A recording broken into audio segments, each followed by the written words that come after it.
Hi everybody, welcome to episode 4 of Football and the Blues. Today I'm joined by a good mate of mine, Stevie Hall.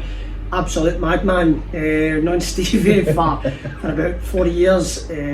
Great crack, met together, used to work for a company, lift supervisor, top man, Rangers daft, do you know. And I did say to you guys last week on the podcast that you're not going to get any subtitles for Stevie. It's bad enough with me if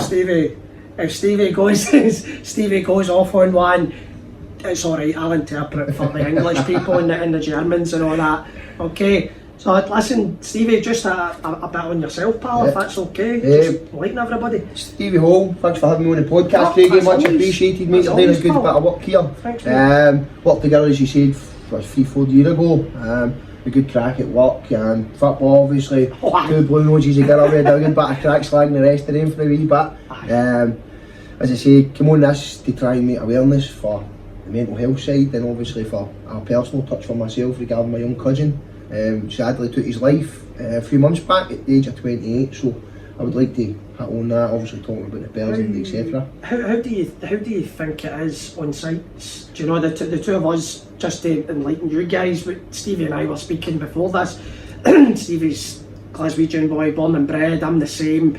It's the two of us were having a talk about how we feel things are on sites, and how do you feel? I think everybody knows my opinions, but what about yourself, mate? I think the most companies have got a mental health awareness now, Craig. It's the companies or the businesses, I should say, that they have heightened it up a bit, but they wait for people to come to them. That'll be one of the issues. Nobody really comes forward, Craig. So it's about approaching your workforce and trying to engage them in that. And out within your mental health teams, which you'll find, Craig, but on sites, guys, you know yourself, it's still that old bravado, I'm alright, I'm cool, and you don't know behind the screen what's going on, Craig. And to approach somebody and ask them something, look, how's things? How is things with you, you know, trying to move forward? But I think that's the important thing, and it's like, with Stevie and I's previous company, I'm always cagey about saying names, I think everybody knows, but it's, but when I was with my previous company with Stevie, and I would do every suicide awareness and prevention day, I would do a walk and talk and just talk to people and see if the guys really are okay, speak to them in 2s, 3s, 1-to-1, whatever it is, just getting that chat. And I started that with my previous company and nobody done it. And that's the length and breadth of Britain. I spoke to your guys from Northern Ireland, I spoke to all the guys in Scotland, but nobody south of the border bothered, do you know? And it's because I live and breathe it, do you know, you live and breathe it, and it's trying to get people as passionate as us guys that get involved and try and move it forward. Drive it, mate, drive it. I think this podcast is a great start for normal work, and I need to disrespect anybody else, but normal working guys, Craigie, you know, they can relate to this, I think, especially on your side of the city, if you will. And it's as I'd said, mate, it's, if anybody wants to come on here, it's no, I'm bloody no Michael Parkinson. Do you know? I'm not. You're not Muhammad Ali. Still sting that a wee bit, that's it. But it's like we're no professionals. We're just. I'm just a health and safety guy, and you're just a lift supervisor. And we're just trying to make guys so confident to just come out. And if you've got a problem, to fucking talk about it. Do you know, just speak up. That is the thing, Craig, is getting people to actually open up to you and talk about it. Mate. Because a lot of people, let's go back to the wee man, he felt a wee bit ashamed when he don't be so silly, mate, if you're struggling. The people have got support networks there, and it's trying to engage that conversation, that first conversation, to get all that speed bump to say, look, I do have this problem. The funny thing is though, Stevie, it's like, even from myself, I mean, I struggled in my teens and into my 20s and that, and you were saying about Liam, and I mean, I struggled up till I was about 35 maybe, before I found the right avenue to get down it, because most guys, for Glasgow especially, in working class cities, we hit the drink, we do drugs, we smoke, we do all that ill shit when we shouldn't do that kind of stuff, but that's what we use to mask our insecurities, and that's what we use to hide the fact that we're depressed. That's why I always say, it's like, we've always got to check in on the happy mates as well as the mates that do seem a bit doing. I totally agree with it's that. the happy ones that try and mask it as much as they can, mate. That's the worrying one. It's when you do, that guy's so happy. You would never think, oh, it's a mask screen, Craig, 100%. and that goes right back. It fits the wee man to the most happiest, go-lucky person you'll ever meet, the most comical person you'll ever meet, but suffered really badly behind the scenes, Aye. So tell us a wee bit about him, mate. Just give everybody a kind of insight into what he was like. He was a character, man. He was a character. So Lee was my young cousin. He was a Drumchapel Derry boy. He born and bred in Drumchapel. Went and joined the army along with my two cousins. He had a couple of tours. I think it was Iraq, Afghanistan. They were junior soldiers all the way through. They were part of the 2 Scots Regiment. Just a big shout out to the 2 Scots Regiment boys that came to his funeral and provided the piper, and the boys all turning up with their gear on. That was a heartfelt action he's done there, guys, so thanks very much if you ever get to see us. A big shout out to the armed forces as well. Definitely. So young Lee, as he came back from the army, found out the army wasn't for him. Missed the football too much, didn't he? And his madness in Glasgow and the drum. I think it was about a couple of years after the army, you could see a wee change in him, Craigie, and she was down, and then before you know it, she was back up and down for a long time. I'd say the past year, you could see he was suffering, and he would talk, when he talked to me personally, but he would talk to James and Dylan and that, his two best mates, and they went to the army and that together, and it was a worrying time. And then 6 months ago, he turned, he was doing really well. You would whenever I think he was making progress, if you will, Craig. Then we came to the Liverpool game when we were away and we get beat that horrific result. Came in to see me at 5:30. I'd all the boys round, the missus round, night shift. We're getting curries, we're doing this. Come on and have your dinner, sit with the boys, have a beer and watch a football. And he said, no, I'm going to go up the road and sit and watch it with Chelsea. And the wee man got a phone call at 9 o'clock next morning to say, hung yourself, Craig. Devastating news. Broke everybody's heart, Aye. Yeah, that was down to him suffering the way you did, Craig, Aye. No, that's it, mate, that's it. And unfortunately, as we said, there's a lot of people that as I say, I suffered myself, and I know a lot of people that suffer, and a lot of people that listen to this as well suffer. And it took me till I was 35 to realise that there's people you can speak to, and you're in your 20s, you think you're indestructible. Yes, you think you're Superman, you fuck me, I'm 40 and I still think I'm 22. It's likewise. It's just the head that gave me a but that's what you think, and it's like it's trying to educate the young guys that are maybe listening, and that it's not. I've always said with suicide, it's the permanent solution to a temporary problem. I know that sounds hard and it's hard to take. It's hard, that is the correct way to put it. And like Stevie will go into this in a bit of detail about the kind of effects that it had on his family and all the rest of it. But as we said before this, I don't want these chats, I don't want the podcasts and that to be totally drug abuse, alcohol abuse, suicidal. I want to know about the guy. Yep. I want the legacy to live on. You've got your flag there. Yep. We'll post that all over social media. I want to see these things. I want to keep this guy everybody's thoughts, and it's one point that I'd said to my kids after their gran had died. My kids were upset and they were saying, oh, my gran's died and she died of cancer at a young age, and I'd said to them, I said, listen, if she's alive in your mind and she's alive in your heart, then she's not dead. She'll always be a part of you. That's words of comfort for the kids, it's words of comfort for the family and that as well. But just tell us a wee bit about him, mate, about his he said he was in the army. Some of the stories will only go on the podcast, to be quite honest.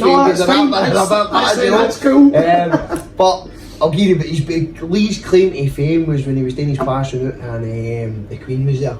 Right? Now Lee loved the Queen, man. He was, oh Lizzie, my darling and all that, right? So he gets up and, I don't know if you've ever been to a passion out parade, right? They're so smart. 2 Scots will get their kills, they're gleaming, mate. It's absolutely a privilege to see, and the wee man got to dance with Lizzie, didn't he? Did he? Oh boy, did he, man? So I says, did you slip her your number or did you try and get a disco winch? And she went, oh, disco winch? She said she hit each other with her false teeth and that, right? So So that was your wee man's claim to fame, and he wouldn't like you remind, he wouldn't like you forget it, Craig, you know. Brilliant, man, brilliant. Listen, if anybody that's like the Queen's Guard or the King's Guard now, if anybody's watching this, please don't take me and Stevie out. We're just having a laugh. We're royal, we're daft on the royals. Trust me, we're British and proud. Don't take us out, you know. But as I say, he loved that, and it was something they never ever let us forget. So when I was talking to Lee's partner Chelsea a couple of weeks ago, we were saying about coming on the podcast, and I says, look, I just wanted to make sure it was alright with the family first before we start to bring up something so raw. It was just a couple of months ago, and that was the first thing she said. She went, Stephen, you've got to tell the story about him dancing with the Queen. Oh, big time. So as soon as he had a wee tipple on him, that was him, Craig. Did I ever tell you? I didn't know, what did you do? And that way, he would continue to tell you the story anyway, you know. Heard it a million times, but I love to hear it, you know. Magic, mate, and as we said earlier, it's like you would give your left, excuse my French, but you would give your left bollock to have him sitting there telling that same story, drunk as hell again. But again, he's alive in there, and he's alive in there. He will always be a part of our lives, you know, and his wee boy, young Reece, and we've made a point to say to Chelsea as well, and me and James, Dylan, Uncle Jim and stuff, have said we'll always be there for the wee man growing up. He'll never be without. I know he's lost his end there, but he's gained 4 other dads here, Craig, you know, and in a sense where we'll always be shoulder to shoulder with the wee man, and that goes for Chelsea as well. And that's what family's about, do you know, and it's never until such times as you're in the face of adversity that family comes to the forefront. And plus, I know you're a good guy, mate, and I know you've done a good job with your own kids. It's the same aspect to be a good dad as well, like plenty of people that listen to this, but it's in times of stress that families matter, do you know, and families really come together, do you know. And just hitting on that with being a dad, Lee was one of he doted on that wee guy. The two of them were as daft as each other. I don't know if Reece thought he was 28 or Lee thought he was 3. Do you know what I mean? And Lee used to jump about with the Woody hat on, kidding on, he was Woody for Toy Story. So there's a couple of stories behind that one, and all with him and Chelsea, but that'll save for another day. No, I'll save that for off camera, mate. So what about the football? You were saying that you guys went everywhere. So you know how when you miss something, when somebody leaves your life, so Dafty used to voicemail you, and I mean, for 2 in the morning on a Monday morning, right, you're getting up for your walk and you're like, there's fucking 12 voice notes, and it'd be him singing down the phone to you. Brilliant. You know, all the Rangers stuff, is there any spare tickets? I want a spare. I've sat at CFI for as long as I can remember in Ibrox, and last time Lee was there was a European Champions League game there, and Lee was one of these guys, Craig, he always had to be clean, right? And he would have 2-3 showers a day, right? And he wouldn't wipe his arse with a bit of toilet roll. It was so if you came into your house, you had baby wipes from him. And I said, how a guy for the army slept in the desert? I went, did you have baby wipes when you went to the desert? He's like, no, I didn't do a shit. It's funny with that, mate, because even, I mean, when I was on the tools as well, every weekend I would be a market. I know you don't really see that just now, mate, but you've got the best aftershave, you've got the best, and I hate it, like, if you, there's an excuse for BO people. It's £1 for a tin in the shops, go and fucking buy some if you're stinking at all. But it's amazing how people, you do that if you're on the tools, you make sure that you are bloody spotless. And that was him with the back, mate, and I mean, he'd come into your house and I need to get him for a shower. Right? Oh mate, he would just get a taxi and he'd fuck off and he'd go and get him for a shower and then come back. And if you were going for a night out or something, Lee's night out started at 11 o'clock at night, mate. You know, he was one of the guys. Now you've been sitting maybe having a few beers, whatever, we're ready to go to a wedding or whatever. He'd be going, right, see at 11 o'clock, that's my thing. And then it'd be a shower at 11 o'clock, it'd be ready and it'd be like, see you later. Any baby wipes? Any baby wipes? Throw back at baby wipes. But the last game he was at was just to hit on how clean he was. Uncle Jim, where we park, Jim had been up onto a bit of grass. So Lee's got out the back and stood in a bit of dog shit, ain't he? Anyway, we get up and where we host on the CA5, there's quite a squad days, and the wee man's paranoid, and you can see it in his face straight away. I said, where'd you gone? And game's no kicked that. I'll be back, I'm going to the toilet. So I was curious, and I want to go and see what this dafty's up to. Eric is in and he's washing his shite off his shoe in the sink, blow drying it under a hand dryer, right? I said, what are you doing, man? I'm like, I've got shite in my shoe, blah, blah, blah. He goes up, right, the game kicks off, Craig, you know. I was just about to turn around and say, look, do you want a ball over with a pie in it? And he was gone. He was like King Kaiser Soze, mate, he was gone, right? Where is he? tries to get hold of him on the phone, they answer, gets a text, he's like, I got a bit paranoid. Everybody was all looking at me as if because he must have smelt the dog shit off my shoe. So because he could have had that bit of dog shit in his shoe, he brushed it off. That was the kind of person he was, cleanliness wise, OCD wise. You'd said to me previously that he was a kind of life and soul party. Oh, always having man. a laugh. And I'd said to everybody in the previous podcast with Scott, who's actually rudely interrupted us in the middle of the podcast, so shame on you. Named and shame, Scott. Named and shame, Scott, mate. There's no hiding place for me, mate. I don't care, as you know. But it's like, as I'd said to him, it's just really, really important to check in on the happy guys, you know. It's very important to check in on these guys, because it is the bravado, it is this.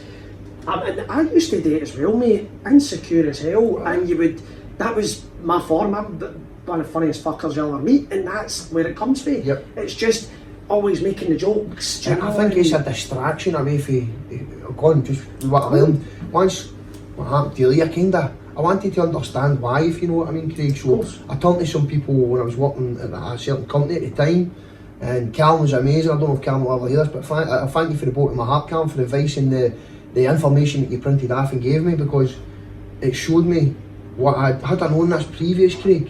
Had I known this previous, then I would have maybe, I don't mean I didn't put effort in, but you were always checking on them anyway. But when this happens, it says they go for being the worst, to being their best version before they actually commit suicide, mate. And there's no a truer fact in this case, because he went from being pretty low, and in the past 6 months, and he was gone. I think he went back to the gym a couple of times, and if anybody knows Leely's, he was no the biggest guy. I used to say one day in the gym, man, I said you'll be busting out that V's t-shirt shortly. You'll be wearing the Reese's Rangers, that one 2 sizes too big. Wearing the GI Joe. And that's kind of opened my eyes to suicide in a sense, where because it has affected me now, and it's affected my whole family, and I'm watching young James and I'm watching young Dylan, and it's a hard time, you know, don't get me wrong. They boys spent every waking day with that boy for they were, I don't know, 12, 13-year-old, mate, you know. So you're saying with that, mate, with the family, how does a family, I know we were saying families rally round in times of crisis, but how did his family, how are his family, I know it's not past tense. I think it's an ongoing thing, you know? Yeah, I think, I don't know if there's lots of people that suffer for this when it affects a suicide in their family. Hardest thing for me to see is when I see the wee man on Chelsea's stories on social medias, and when James and that go and take him out to like the Glow and all that, and he loves James, he's mad for James. The effects of that, when he sees me missus posting, I know his auntie and his granny, that's my side of the family, and they're heartbroken, Craig. They're heartbroken. Me, James, Dylan, Uncle Jim, there's a squad days, mate. We go up to the grave almost every week now. We've got his big flag here, as you see, we take him. He loved his wee half boat of bucket, Craig, you know, so he's always getting a wee fresh one up there for him. I know when you go talk about mental health, drinking, drugs always get a part to play in that, but with him, I do go up there with foot one for him now, if that makes sense. But it's hard to take, and that's the whole point of me coming on here, is because it still is fresh, it still does hurt. Think about him every day. We went to the football last night, and he wasn't there, mate, you know. And it's not the same, no hearing the battle tunes on with him singing in your ear or giving you a wet willy in the ear thing because he's sitting behind you. You know, wee things like that you miss. It's a hard one. His wee missus has got to go, she's going to live the rest of her life without him now, and that constant, she put something on and it was an empty chair at her Christmas table. She went, never mind your gifts, I'm buying you this perfume and these tailors at £500. He went, that empty seat represents a massive missing part of your life. And it kind of hit home, mate, and for me, my life will never be the same. Ever, I don't care. I've lost people in my family, lost friends, but this one hurt a bit different, Craig, you know. Because he was so young, 28 years of age, you know, and all his life ahead of him, and I'll learn to live with Craig, you know, but I don't think I'll ever move forward in a sense to it's done and dusted, you know. It's hard, and I think there's closure for the person that loses their life to suicide. I think there's closure for that person, but the questions will always still be there for the family, the questions will always be there for the friends. As you said, the lassie Chelsea and the wee boy Reese and that, it's bloody heartbreaking. Devastating, mate, but I'll tell you one thing, well, what I've noticed is what a strong young lady she is, mate. Really, honestly, I can't speak highly enough for the minute, obviously this news broke, till now, still sending her wee messages. James and Don are more involved in seeing Chelsea and Weirist than Mohammed, to be honest, but I'll send her a wee message, listen, mad love, you need that, and she's a bit of a good cook, I know, Craig, so we still got to have a cook-off, by the way. Don't forget about that, Chelsea. and Craig wants to wangle an invite, you know, so I'm always hungry. Always home for a meal. But listen, mate, that's fantastic. That's really what I want to do with this, is just get everybody bloody talking. I know there is that link between your mental health and suicide and alcohol and drugs and depression and anxiety and all that stuff. You were saying with your previous issues with anxiety, I was saying about my previous issues with depression as well, and it goes back to that statement I was saying in the last podcast with the big black dog. Yep. Do you know, and it's just trying to keep that manageable level.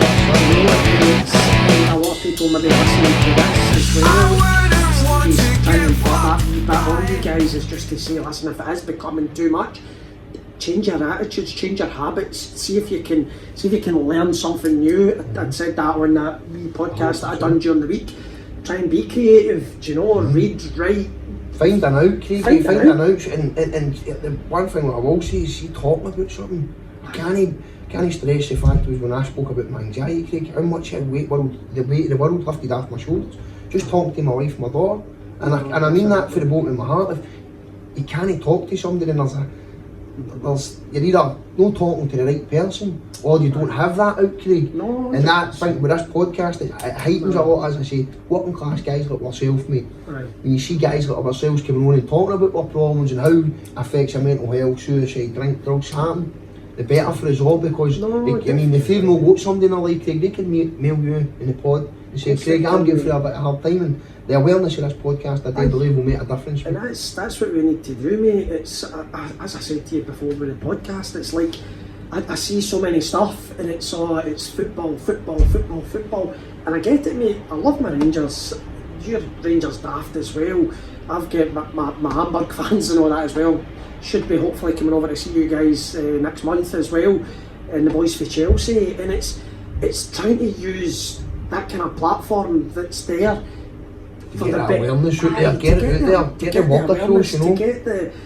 To the betterment of mankind, do you know, because at the end of the day, the same amount of females attempt suicide as men. Do you know, it's just that women have got that support network. I think women talk to each other. I always call it a talk shite club. Right? So, you know, this is true. You see your missus, your girlfriends, whoever they are, you see them when they go for a drink. You know, and that's, I do believe that's a get out, because you can get that stuff off your chest. It's a release. You know? But when you've got guys like us, when we go to, even us two before this podcast, and we're sitting talking, and it was just shit after shit after shit after shit. But because we talk about the football, we talk about darts, snooker, we talk about sport, but we never talk about how we're feeling. Do you know, we never, like I used to go home, and my ex-wife would say to me, oh, how's Gordy and how's the kids, and I don't know we spoke about football. I don't know we spoke about football. Oh, that's a red card. Do you know, that's what we speak about in the pub, and it's maybe that we do need to change. Do you know, we've got to be as open as we can, and it's, as Stevie was saying, it's that awareness. It's knowing that there's people there to talk to. As I say, send me a message, DM me, come in here on a Monday. I'm always in here every Monday in case anybody's feeling a bit down. If you don't want to come into Oswald, by all means message me and we'll go across for a sandwich. Do you know, if you don't want to talk to me because I'm a dafty, which I am, do you know, you can always go to the professionals. Samaritans, phone them 116-123, 24/7 support. These people are always there. You can go to Papyrus. Do you know, there's all these charities that are there that will help, guys. You know, you'll find it on most businesses, if you do work, most businesses do have mental health teams in their companies now, Craig. And when we'll come back and we'll talk about the sites and that, is the mental health teams within companies, they're a great thing, but they don't engage. They engage by waiting for people to come to them. I don't know anybody, and there'll be a small minority of people that do suffer from mental health, Craig, that will come forward.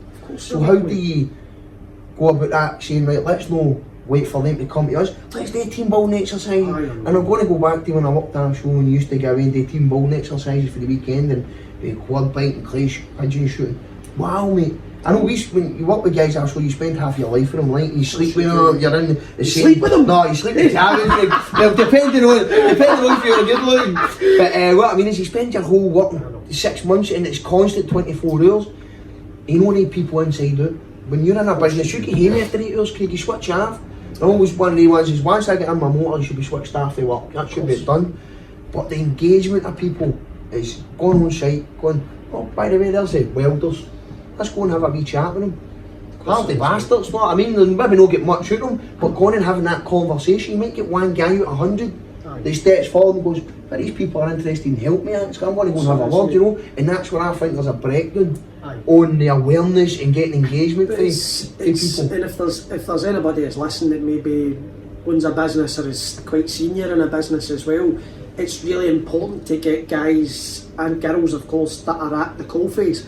Get these guys, and listen, I know you're taking them away from production, I know money's key when it comes to business, but sometimes they, I mean, I'm the health and safety guy, they don't want to come to the health and safety guy, even though most people know me and they know I'm sound and they all try and help them and it's anonymous, but a lot of people don't want to come to the health and safety guy. 100%. You know, it's and I mean, just to break the stigma on it, I think yourselves and Eddie and the big Hutchie, they kind of broke that stigma in HSE within that company, mate, to be honest. Open and honest and approachable guys, whereas some sites you go on X, Y and Z for HSE guys are only interested in health and safety, you know, they're not approachable people. It's like even, and I don't know, I hope the guys maybe even listening into this, it's like even the site I was on last week, ready to stop a job for a policy on the wall, you know, ready to stop production altogether for a policy on the wall that isn't there, and you're going, really?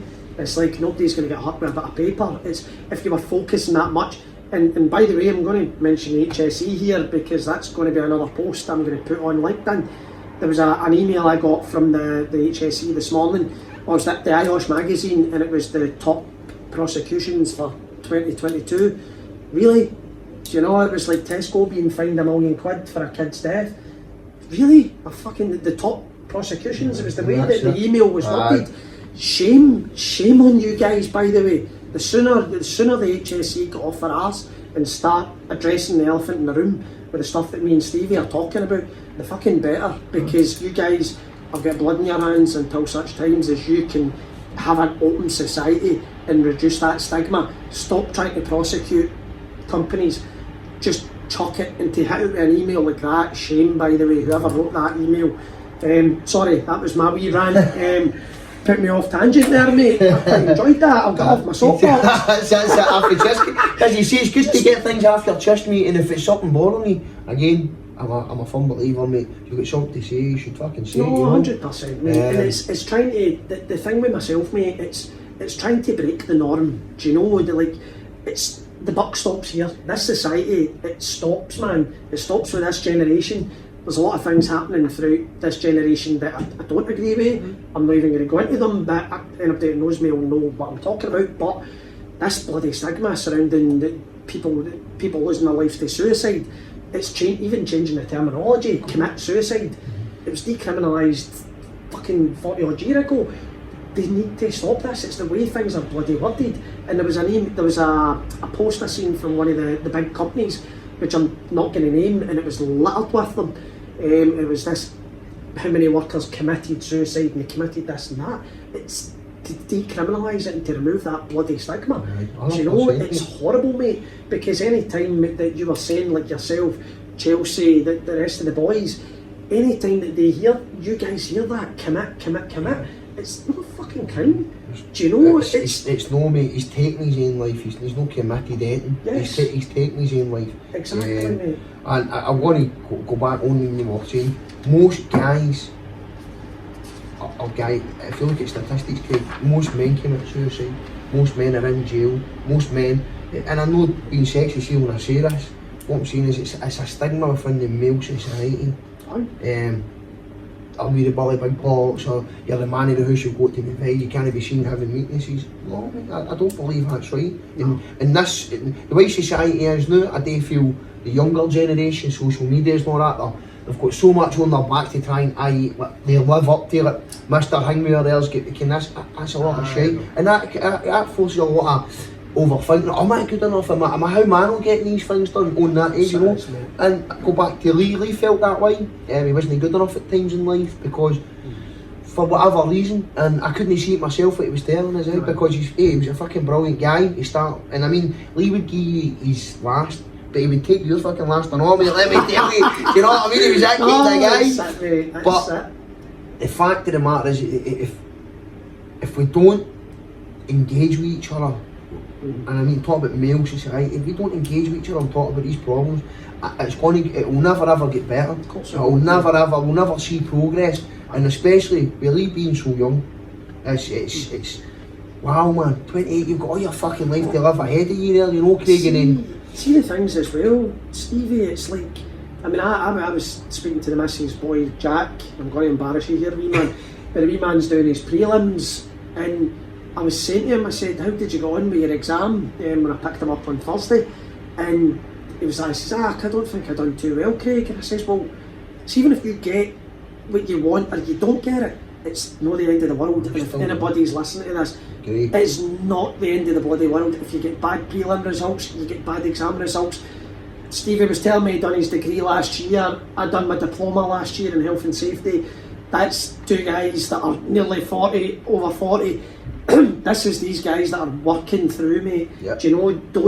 Don't give up. No. If you get the results, life fucking starts. Life started for me at 35. Life will always throw curveballs at you, Craig. Always. And if you take defeat straight away, you'll never ever move forward in life. But again, my wee daughter's going through her prelims as well. What I told her about, this is your stepping stone to find out where you're sitting for next year for real exams. So don't read too much into it, you know. Again, I go back to the younger ones, Craig, I do think there's so much, I mean, no for me, when I was young, I didn't really, I don't even pressure the exam results, they were just the exams to me, if you will. Now I think there's so much more, because guys, families will say, with a different generation, you fucking got to be well at school, you know, and you put that pressure on your kids at times, you're saying, but what I've said to Alexia is, look at your mammy, she was a dental hygienist nurse she was 16. Worked all the way through her career in the same practice with the same bosses, and then they retired, Craig. She didn't want to go and work anywhere else. She went and re-educated herself, 5 years at uni. Now she's a radiographer in the NHS. So you can do it at any age. Any age. So see the thing is, it's like you talk about maths and physics and biology and all that crap. I mean, when I was younger, the only thing I used maths for was to work out my cooking, to see what I was, I couldn't look at a betting slip. my weekly donation to Mr. William Hills. But now it's all done for you. But you would look at that and go, oh, that's £20 on that team's evens, that makes it 40, and that's 80-13. That's roughly about, do you know, you would work out. Definitely, I get it. I just never done a cooking, that wasn't for me. It's a less evens. But it's really important to say that the point that I was getting at is, like, if you don't, what do? You didn't get a 1 in maths, or you didn't get a 1 in English. It's not the end of the bloody world. And like, the things that they tell you in school, oh, you've got to learn this and you've got to learn this. I wish they taught you about how to cope with depression when you're in school. I think that should be part of education. I mean, we'll never change the educational board and what they put the programmes in, but I do think when my daughter says, oh, I've got a dance exam, what the fuck? And don't shoot me down here, by the way, right? And I'm like, why have you got dance in there? See if you put in like a, what do they call it now? It's not more weird model studies where it would show you like politics and all that shit. But what if we actually got a life lesson, things like a class in saying, listen, this is how we deal with money problems, this is how we deal with social media problems. You're getting that awareness to kids at a very early age, Craig. Of course it is, mate. And you look at social media, and it's as you say, it's compare to each other so much. Look at fucking Tarquin with his bloody Lamborghini at 22, and these TikTokers that they've bugger all and they're loaded. Do you know, I've not got a pot to piss in and I'm a health and safety guy. Do you But see, know, I and tell it's you, no the end of the world. And these young ones, and good luck to anybody that makes it famous, because there is a good living to be made on social media, big Craig, time. as you know, but it's not for everybody. No. Not everybody's like, not everybody's going to be a professional football player, not everybody's going to be the best actor, but there is a path for everybody, and I do believe it. And going back to the wee man, his path stopped short because of mental health, drink, drugs, and not being able to, at a point where he was at his lowest, to ask for a bit of help, you know. And that's my biggest thing why I came on this podcast, to tell people and beg people, no tell them, beg is, if you're struggling, please seek some help, get some advice, because as Craig said, he's using a long-term fix for a short-term problem. Aye, it's a permanent. It's a permanent fix. There was the one I watched with the guy that jumped off the Golden Gate Bridge, and he survived. He's the only person that's jumped off it and survived. And I'm a geek. I like watching stuff like that because it's good for an educational piece. But that's what he was saying. He survived, and he said the minute he jumped off, he regretted it. Do you know? And that's when it really hits home. It's that permanent fix to a temporary problem. Do you know? And as I say, Stevie's testament to it. I'm testament to it. Scott that interrupted us, I'm going to dump you in again. And Rab, do you know that all his guys were all success stories, and it can happen, and you can change your life. Do you know, you might think your life's going down that path just now, and I've always looked at my life and went, there's that path, and then I've went that way and then that way and that way and fucking up and down, but that's life. That's that, and you always get curveballs all through your life. I don't care what age you get to or how successful you're. Everybody gets curveballs in life. It's how you move forward and deal with them, you know. So what kind of advice would you give Stevie? I'm not professional, Craig, but I can only talk from my own experience. But see, at the same time, mate, sorry to interrupt you, it's one of the ways that you look at it. The system's broke. Yeah. The system's fucked. I think that's so for you to say, I'm not professional either, but at the same time, your life experience, I would value your life experience and your life rather than a doctor's. And it comes a bit personal then when if you're talking to people that's close to you and stuff, totally get it. But for me, how this is, I'd rather have Lee sitting in that chair talking about his problems here rather than having his flag up, you know, Craig. And again, it goes back to, please talk, please. There's problems. You know, like that. You might not be depressed, you might not be having you might not have mental health side, but everybody in life's got problems. See if you can share a problem shared is a problem half. And my wee nan always told me like that. That's something that I like to try and get anybody that comes on here to say. I like Scott had a good one last week and Rab's, do you know what I like the wee sayings? Do you know, and there's no a truer saying, mate, you know. I just wish that he seen his problem and he understood it and he didn't get to that dark place where he thought, Craig, you've got to, what I think about it is, well, he must have been in a fucking right black hole there. No, there's no escaping. In his mind, there was no escaping for him to do that, you know. Everybody, Stevie, as I said earlier in this podcast, and what Stevie and I were talking about beforehand, it's all the support was there. Fully, all the support was there for his missus, his family, his friends, and let me tell you, Lee's one of the biggest white scope players. I say, Lee was the life and soul of a party, so everybody knew Lee. Everybody knew him, everybody knew how happy-go-lucky kind of a guy he was, what a fucking menace he was at the same time. But the support was here. He had two best friends that he's seen daily. So how are you guys dealing with it? I think the word there is they are dealing with it, Craig. You'll never ever, I don't think you don't ever get any better when something so close to commit suicide or takes their own life, because you're thinking about the things you're missing with him. Why did he do that? Why did he know? What I found was going, alright, maybe not the main part of his life, but his son and his wee wife there. Why did you know? Where was the last thought of him? You know, for me, I know my daughter, my son and my wife that's my everything. That's my get up in the morning, get to work and come back to a crust. See when you're going, you've got to be so fucking. Yeah, you've got to be so bloody. So deep in there, Craig, to actually take your own life, you know. And see the important thing is, mate, it's if anybody, Stevie says it, that talk, just bloody talk. If you're feeling really down, as I said, I'm no bloody Gandhi and Stevie's no Mother Teresa.